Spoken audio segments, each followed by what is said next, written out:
ಆಡು ಮುಟ್ಟದ ಸೊಪ್ಪಿಲ್ಲ ನಿನ್ನ ಮೆಚ್ಚದವರ್ಯಾರಿಲ್ಲ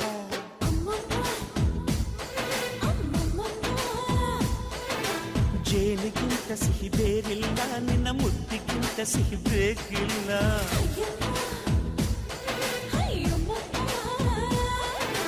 ಕಣ್ಣು ಕುಕ್ಕುವ ಬೆಚ್ಚಿ ಬೀಳುವ ಅಂದವಾದ ಹೆಣ್ಣು ರುಚಿ ರುಚಿಯ ಬಾಯಿ ಚಪ್ಪರಿಸ ಸಿಹಿಯಾದ ಹೆಣ್ಣು ಅಯ್ಯೋ ತಿಂದು ಬೇಗಿದರು ಆಸೆ ತೀರದ ಪಂಚಾಮೃತ ಇವಳು ಅಮ್ಮಮ್ಮಮ್ಮ ವಯ್ಯಾರಮ್ಮಮ್ಮ